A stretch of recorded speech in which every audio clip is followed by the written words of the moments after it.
صلاۃ و سلام علیک یا رسول اللہ صلی اللہ علیہ وسلم۔ میں نے آپ کے سامنے ایک حدیث پاک کا ذکر کیا۔ قال رسول اللہ صلی اللہ تعالی علیہ وسلم لا يؤمن احدكم حتى اكون احب اليه من والده وولده والناس اجمعين۔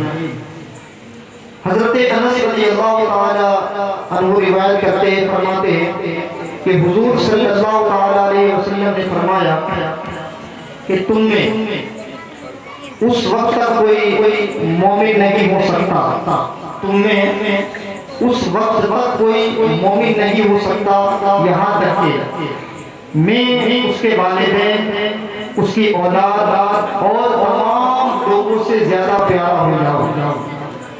یعنی مومن کامل کی نشان یہ ہے کہ اس کے دل میں سب سے زیادہ حضور صلی اللہ تعالی علیہ وسلم کی محبت ہونی چاہیے۔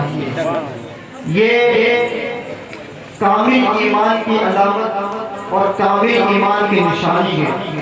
جس کے دل میں سب سے زیادہ حضور کی محبت نہ ہو وہ مومن نہیں ہو سکتا، یہ حضور نے فرمایا۔ سب سے پہلے تو ہمیں اس بات پر غور کرنا ہے کہ اللہ تبارک و تعالیٰ نے ہر چیز کو پیدا فرمایا، تو پیدا کرنے کا ایک مقصد ہوتا ہے۔ جیسے اللہ تبارک و تعالیٰ نے انسان و جنات کو پیدا کیا تو قرآن پاک میں فرمایا وَمَا خَلَقْتُ الْجِنَّ وَالْإِنسَ إِلَّا لِيَعْبُدُونِ، کہ میں نے جنات اور انسانوں کو اپنی عبادت کے لیے پیدا فرمایا ہے۔ اسی طریقے سے اللہ تبارک و تعالیٰ نے جانوروں کو پیدا فرمایا، تو کبھی کبھی کچھ جانوروں کو دیکھ کر کے ہمیں یہ لگتا ہے کہ اس کی ضرورت کیا ہے اور اس کے پیدا کرنے کا مقصد کیا ہے۔ اب اس کے پیدا کرنے کا مقصد ہماری سمجھ میں آئے یا نہ آئے، مگر اللہ تبارک و تعالیٰ نے اس کو بغیر مقصد کے پیدا نہیں فرمایا۔ اس کے پیدا کرنے کا کوئی نہ کوئی مقصد ہوتا ہے، اس میں کوئی نہ کوئی حکمت پوشیدہ ہوتی ہے۔ ایک مرتبہ حضرت موسیٰ علیہ السلام نے چھپکلی کو دیکھا تو دیکھ کر یہ اللہ تبارک و تعالیٰ کی بارگاہ میں عریضہ پیش کیا، اے رب تبارک و تعالیٰ اس چھپکلی کو تو نے کیوں پیدا فرمایا؟ حضرت موسیٰ علیہ السلام نے رب کی بارگاہ میں عرض کیا کہ مولا تو نے اس چھپکلی کو کیوں پیدا فرمایا؟ تو اللہ تبارک و تعالیٰ نے حضرت موسیٰ سے فرمایا کہ اے موسیٰ آج تم نے میری بارگاہ میں یہ سوال کیا ہے کہ تم نے چھپکلی کو کیوں پیدا فرمایا، اور یہ سوال چھپکلی تم سے پہلے مجھ سے کر چکی ہے کہ تم نے حضرت موسیٰ کو کیوں پیدا فرمایا۔ تو حضرت موسیٰ سمجھ گئے کہ جس طریقے سے اللہ تبارک و تعالیٰ نے مجھے بغیر مقصد کے پیدا نہیں فرمایا گیا، اسی طریقے سے چھپکلی کو بھی پیدا کرنے کا ہم کا کوئی نہ کوئی مقصد ہے۔ بیان کرنے کا مقصد یہ ہے کہ اللہ تبارک و تعالیٰ نے جن چیزوں کو بھی پیدا فرمایا گیا تو اس میں اس کا کوئی نہ کوئی مقصد پوشیدہ ہوتا ہے، چاہے وہ ہماری سمجھ میں آئے یا نہ آئے۔ اسی طریقے سے دنیا میں اگر کوئی انسان کام کرتا ہے یا کچھ بھی کرتا ہے تو اس کا مقصد ہوتا ہے اس کے پیچھے۔ مثلا کوئی تجارت کرتا ہے تو تجارت کرنے کا ایک مقصد ہوتا ہے کہ اس سے آمدنی ہوگی۔ اب کوئی انسان جو ہے کہ اس سے آرام تلاش کرتا ہے، کوئی انسان ایسا ہوتا ہے کہ جو اس سے یہ چاہتا ہے کہ میں جو ہے کہ اس سے حاصل کر کے اس کو بارگاہ خدا بندی میں جو ہے کہ پیش کروں گا۔ ہر ایک کا اپنا اپنا مقصد ہوتا ہے۔ مختصر یہ کہ یہاں پر جو ہے کہ جشن عید میلاد النبی کے موقع پر یہاں محفل کو سجایا گیا، محفل کو رچایا گیا، تو یہاں کی جو کمیٹی جس نے اس محفل کو سجایا گیا تو سجانے والوں کے کئی مقصد ہوں گے، مگر ایک مقصد تو یہ ضرور ہوگا کہ یہاں آنے والے آئے تو وہ اللہ اور اس کے رسول کا ذکر سنے اور محفل سے جو ہے کہ کچھ لے کر کے جائے، اور اس محفل میں آنے کے بعد جو سنے اس پر عمل کرنے کی کوشش کرے۔ تو لہذا ان کا بھی یہ مقصد ہے کہ محفل میں آنے والا آئے تو یہاں سے جو ہے کہ وہ کچھ لے کر کے لے جانا چاہیے. لہذا میں یہ عرض کرنا چاہوں گا کہ یہاں آپ آئیں گے, ہم بڑے خوش نصیب ہیں کہ یہاں اللہ اس کے رسول کا ذکر کرنے کے لیے آئیں گے. تو یہاں سے جو سنے اور جس پر عمل کرنا ممکن ہے اس پر عمل کرنے کی کوشش کرے تاکہ ہمارا یہاں آنا بھی کامیاب ہو جائے اور اس محفل کو رچانا, اس محفل کو سجانا بھی کامیاب ہو جائے. حضرات محترم, اللہ تبارک و تعالیٰ نے ہم پر بے پناہ احسانات کیے گئے اور اللہ تبارک و تعالیٰ نے ہم کو بے شمار نعمتیں عطا فرمائی گئے اور اتنی نعمتیں عطا فرمائی گئے کہ ہم اس کا شمار بھی نہیں کر سکتے گے. مثلا اگر ہم اپنی جسم کو بھی دیکھیں اور جسم کو دیکھنے کے بعد یہ دیکھیں کہ اللہ تبارک و تعالیٰ نے جسم کے اندر عضو عطا فرمائے, ہر ایک عضو کو جو ہے کہ الگ الگ خاصیت عطا فرمائی, الگ الگ کوالٹی عطا فرمائی گئی. مثال کے طور پر اللہ تبارک و تعالیٰ نے ہم سب کو آنکھیں عطا فرمائی, تو آنکھوں کی خصوصیت یہ ہے کہ اس کے ذریعے کسی چیز کو دیکھا جاتا ہے. اللہ تبارک و تعالیٰ نے سب کو کان عطا فرمائے, تو کان کی کوالٹی اور کان کی خصوصیت یہ ہے کہ اس کے ذریعے کسی کی آواز کو سنا جاتا ہے. اللہ تبارک و تعالیٰ نے ہم سب کو زبان عطا فرمائی, اسی کے ذریعے کسی چیز کو چکھا جاتا ہے. منہ عطا فرمایا, اس کی خاصیت یہ ہے کہ اس کے ذریعے بولا جاتا ہے, کھایا جاتا ہے. اللہ تبارک و تعالیٰ نے ناک عطا فرمائی, اس کے ذریعے سانس لی جاتی ہے, سانس کو نکالا جاتا ہے. اللہ تعالیٰ نے یہ ہاتھ عطا فرمائے, تو ہاتھ کی خصوصیت اور کوالٹی یہ ہے کہ اس کے ذریعے کسی چیز کو پکڑا جاتا ہے, اسی چیز کے ذریعے کام کیا جاتا ہے. اللہ تبارک و تعالیٰ نے پاؤں عطا فرمائے, اس کی خصوصیت یہ ہے کہ اس کے ذریعے کسی جگہ پر چلا جاتا ہے. المختصر یہ کہ اللہ تبارک و تعالیٰ نے ہم سب پر بے شمار احسانات کیے, بے شمار نعمتیں عطا فرمائی اور جسم کے اندر جتنی بھی چیزیں عطا فرمائی, ہر ایک کو الگ الگ کوالٹی عطا فرمائی, ہر ایک کی خصوصیت الگ الگ ہے.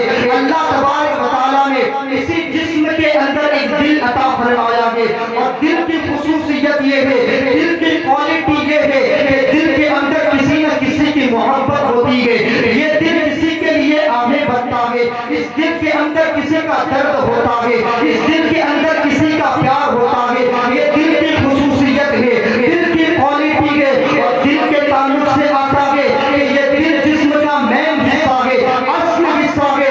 اگر یہ سنور گیا تو پورا جسم سنور جاتا ہے, یہ بگڑ گیا تو سارا جسم بگڑ جاتا ہے. اس کی خصوصیت پر نظر رکھے, دل کی کوالٹی یہ ہے, دل کی خصوصیت یہ ہے کہ یہ اس کے اندر کسی نہ کسی کی محبت ہوتی ہے. تو آپ اس دل کے اندر دنیا داروں کی محبت کو نہ بسایا جائے, اس لیے کہ دنیا داروں کی محبت کو بے وفائی کی طرف لے جاتی ہے. تو اس دل کے اندر اس رسول کی محبت کو ڈال دیا جائے کہ جس رسول کی محبت نے صدیق اکبر کو صداقت کا تاجدار بنا دیا, جس رسول کی محبت نے عمر کو عدالت کا تاجدار بنا دیا, جس رسول کی محبت نے عثمان کو غنی النورین بنا دیا, جس رسول کی محبت نے علی کو شیر خدا بنا دیا, جس رسول کی محبت نے حضرت بلال کو زمین سے اٹھا کر چوئے کے آسمان کی بلندیوں تک پہنچا دیا. تو اس دل کے اندر ایسے ایسوں کی محبت نہ ڈالی جائے